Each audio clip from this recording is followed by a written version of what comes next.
We're back! Did you miss me? It's your Principal Solon. Hey, welcome back to 999. When we last left off, this game's gonna last forever! This game's gonna we've got, like, 9 more blocks of stuff, which means, like, each other one of those is going to be a discrete escape room, and each one's going to be a novel of some sort. Some story is gonna happen. I feel like we're just kind of trapped here for, like, forever. That we're never gonna be escaping the 999 game, the Nonary game, which is weird because we're already out. We went through the 9 door, like, it should be done. The other weird thing is that we went through the alternative 9 door, so in this world, I'm not sure if there's just, like, through the other 9 door, if there's just a bunch of puzzles over there, too, for no reason. Like, the game said, get through the 9 door, and then you win, the game is over. I don't know. All I know is that I was not expecting to do this into the winter time.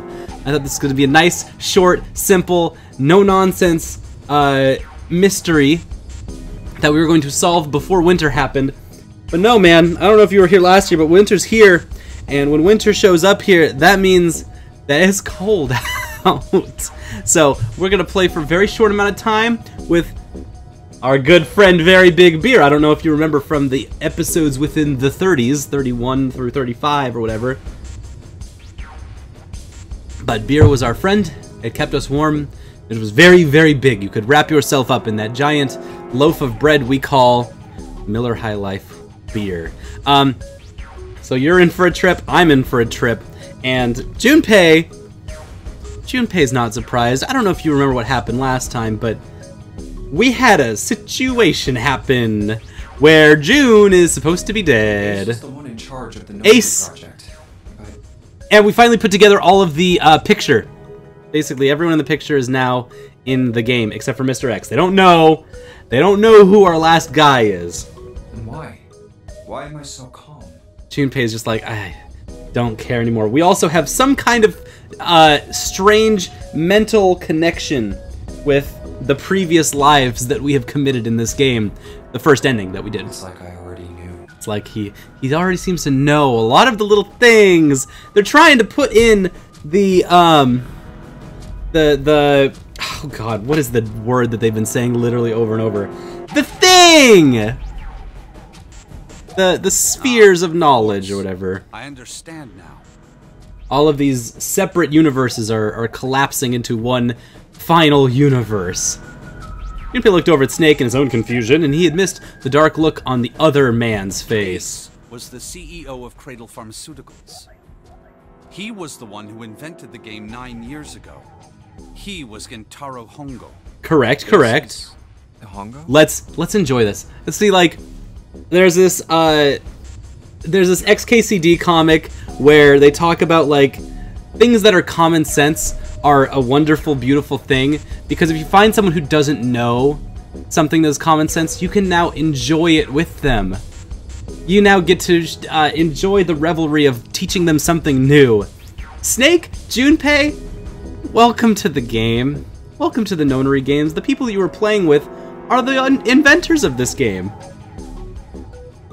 Junpei felt as though he'd already known. Of course, they're probably not really the inventors of the Nonary game. This is just the latest incarnation of it. Because y'all have watched Saw, right? Any of these kinds of, like, killing games. There's always one that was a precursor to that one since the Stone Ages or something. Like, they bring it way back. Did you ever play, like, the I had my suspicions from the beginning. The Phoenix Wright series of games? Well, sometimes that series of games, they went back in time sometimes because there was always law and order. And so there were always defense and prosecutor attorneys, apparently. Their voices were similar. Too similar to be a coincidence. I'm sorry, Snake. He's just an old man now. I could never forget his voice. It was the voice of the devil. You're saying that that's easy talk now. What? So you thought this the whole time, but Couldn't be sure, though. After all, I had no way to check. I certainly couldn't ask him. But what if he knew you were you? Like, you... Snake? Even if I had known, however, I would never have told you. Fair enough. Zero made it quite clear what would have happened if I did. Oh my gosh, I had no idea. Huh? Hey, Clover. I didn't know that Ace was Hongo. Oh no. Oh, yes. I suppose you wouldn't have. Because she had never heard his voice. 9 years ago, you were in Building Q. I don't think Hongo was in Nevada. But Hongo was in the Gigantic with us. I know. That's why I didn't know what Hongo looked like. But why? Why didn't you tell me? I mean, I'm your sister, right? Because he would have killed us if I did. I'm sorry. I apologize for keeping this from you. But if I'd told you, Clover, I would have told everyone else. Ooh, Snake! Don't do that to Clover! She has done nothing to do anything mean to you this whole game. She's also been very good at keeping important secrets from everybody. So Snake, I don't know who you're talking to here. Now, if you had told Junpei, Junpei would have told everyone. And if you did, then I would have been forced to tell them about what happened 9 years ago. I had to prevent that. Oh, Snake, you're not looking good here. Clover and Snake's conversation wasn't of particular interest to Junpei. He still couldn't make sense out of the strange feelings of knowledge. He's trying to organize his thoughts when he heard Seven's voice. Hey, Junpei. You think I could borrow that picture for a second? Oh, thank you, Junpei. Thank you, Seven, for being just the only voice of reason around here. Someone who has, for all we know, very little connection to, first-hand connection to the events previously. I don't know what other connections he could have. Sure. To all of this and why he's here. But there's definitely a reason why he's here. There's a reason everyone's here by this point, except for maybe Junpei. I would love if by the end of all of this we find out Junpei has no connection at all to any of this. He just kind of, oops, we needed another idiot. Seven stared at the picture and began to mutter the 4 names of the project's leaders over and over. Hongo, Kubota, Nijisaki, Musashiro. All dead, or going to be dead. His brow was furrowed and his face was flushed. Hongo, Kubota, Nijisaki. We're gonna find out what Seven's connection is! What is Seven's connection? He chanted their names to himself, pacing back and forth across the floor. Hongo, Kubota, Nijisaki, Musashiro. Yeah. They're all your lovers. They're all people who you have worn branded name pairs of their pants. They're all part of a weird underground cult with you. After all, he hadn't been there when Junpei and Snake had spoken to them in the library. But as Junpei watched him pace, it was clear he did know their names. Hey, Seven, do you... Yes! Shut it! Just be quiet. Tell us, Seven. Tell us your secrets. Junpei could see sweat beginning to beat on his forehead. Close to remembering. Close. Whoa. He was sweating heavily now, but his lips were dry. Hongo, Kubota, Nijisaki, Musashiro. Cradle Pharmaceuticals. Nonary project. Eureka! And he stopped. Seven sat down the picture. He set down the picture and looked at the red light near his feet. His eyes narrowed, and suddenly his eyes went wide and he shot up straight. Shit. Like the Undertaker. Ugh. Shit. What? What's wrong? Holy shit, this is nuts. What's nuts? You guys aren't gonna believe this, but I'm the photographer! I remember Remember what? What? everything. Everything? Yeah, I remember all of it. My memory's back.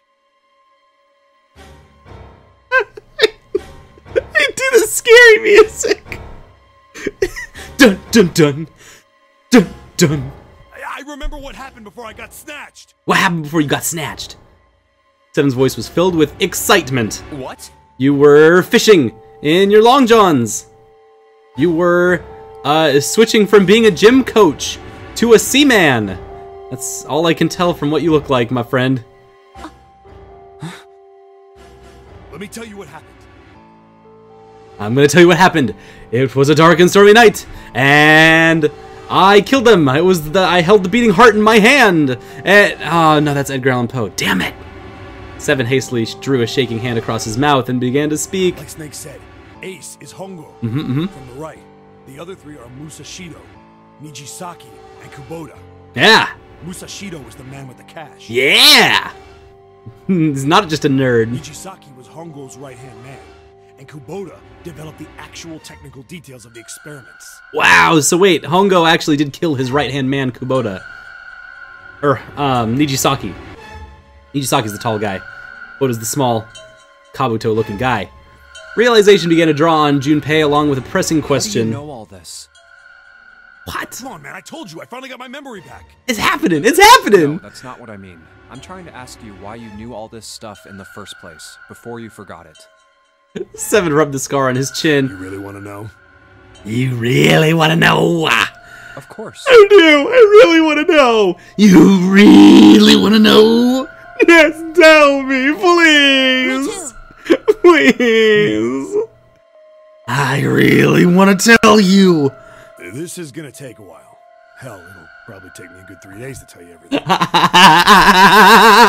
We got 3 days? Yeah! You can take 3 days! Take as long as you want! I need to know! 3 days. No, we have 3 days! We have 3 days! Just give us the short version, alright? Short version, huh? He just threatened 3 days on me, and I felt it like in the pit of my soul.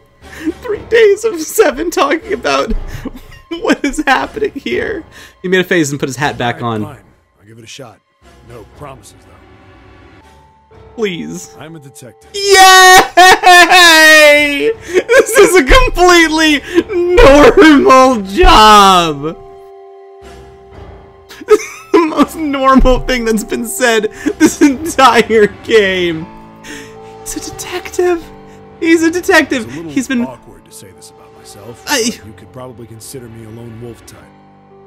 That's not awkward at all. That's so normal.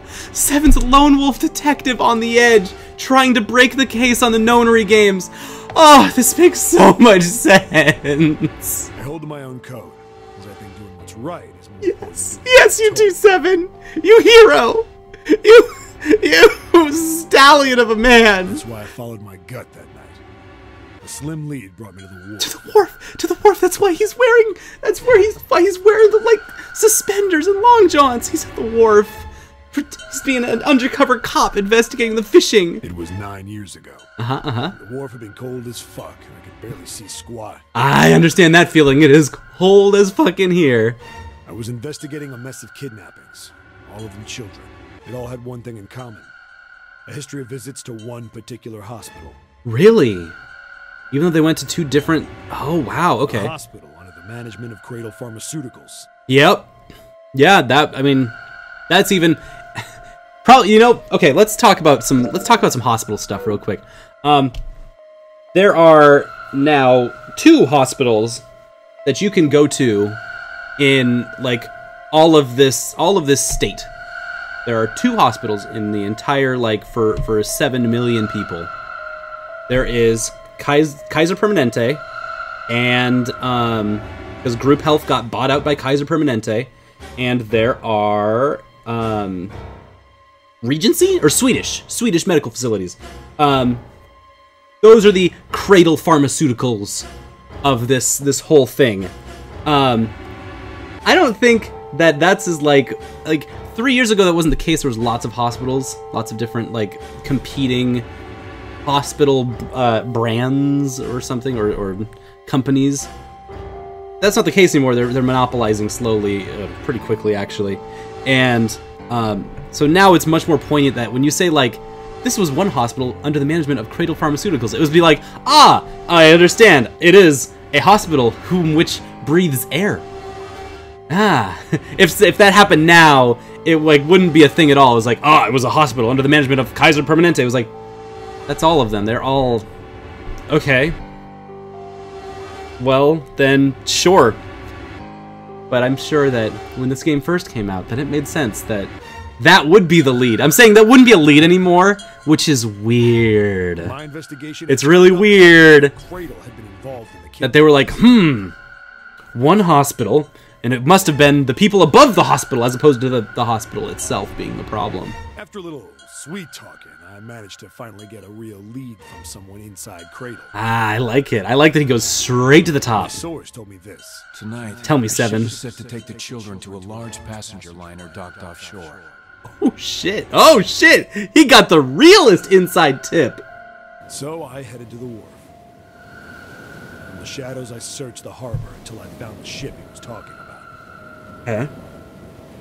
There was a bunch of Oh! Oh! Look at him! Look at the boy! Look at the boy! He's It's so beautiful! He's a secret agent. He's not just a detective. Secret Agent 7. Look at that, like, dude in the middle.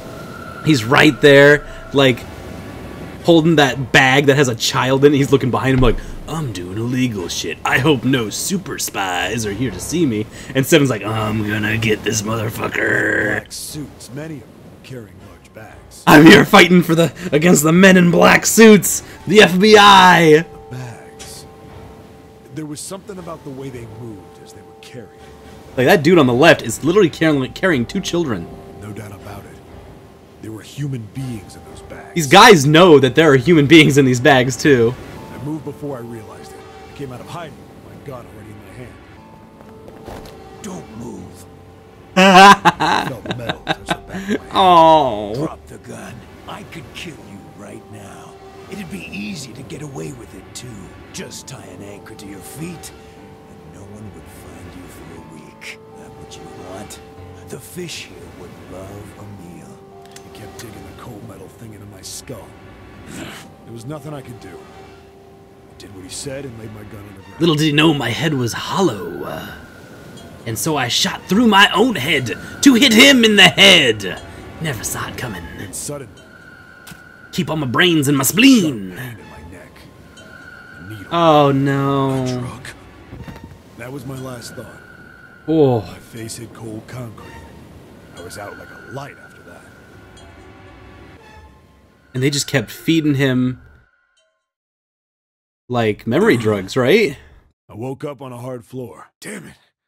Shit, my head hurts. I did a quick once-over of the room. Where am I? A small, shabby bed, a dirty sink. He got a too toilet, close. No privacy. I'd seen it countless times as a cop. I'm in a cell, huh? Facing the toilet was a door set into the wall. I was still pretty woozy, but I made my way over to it. I pushed and pulled on it, but 7 has the worst luck with doors. not like I expected much else. Would be dumb enough to put me in a cell and leave it unlocked. Maybe there's a monster inside and it's some kind of game they've trapped you within. Threw myself against the door a few times, but it wouldn't budge. Classic 7. I knew Never it. change, 7. I gave up and made my way back to the bed and sat down. Huh.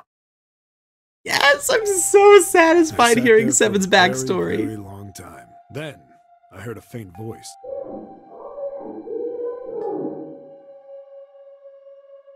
He was in the Nonary game?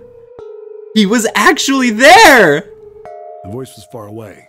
I couldn't understand what it was saying, but I could hear one. It was pretty high, probably a little kid. Huh?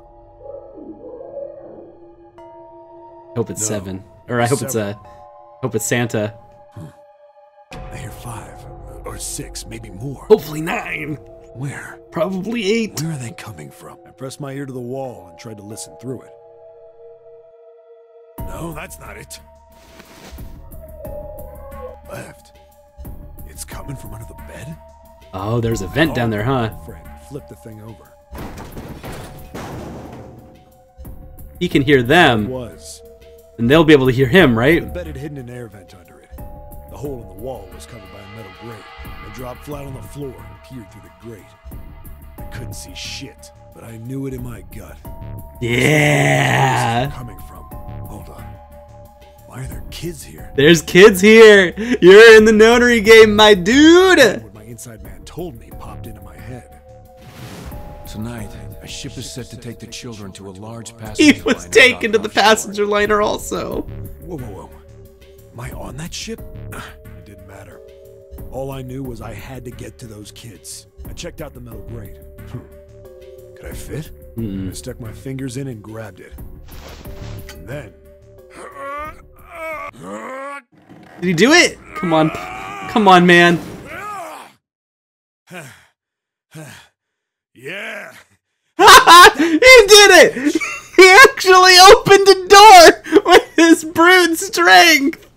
I finally got the damn thing off. Look at this face! 7's the best! I love this man so much! Oh, I want to protect this man! 7! I I love you. Sweat was dripping down my face, so I wiped it off and crawled inside. It looks like he's in the Gorillas. He looks like he's like one of the band members. Like, not that he's that inhuman, but he's like too human. Like he's been rendered too human that it makes him look like a Wind up eventually cartoon with a space character. way to crawl along on my hands and knees. I went from crawling like a worm in dirt to skittering like a bug. Couldn't say it was much better, but I'd take what I could get. And when I'd been in the thing long enough to start wondering where it'd take me, I fell on top of children. And that's how I killed June. a massive sound nearly scared the piss out of me. It was like a heavy metal door had just been slammed shut. Then there was a voice. They got out! They got out!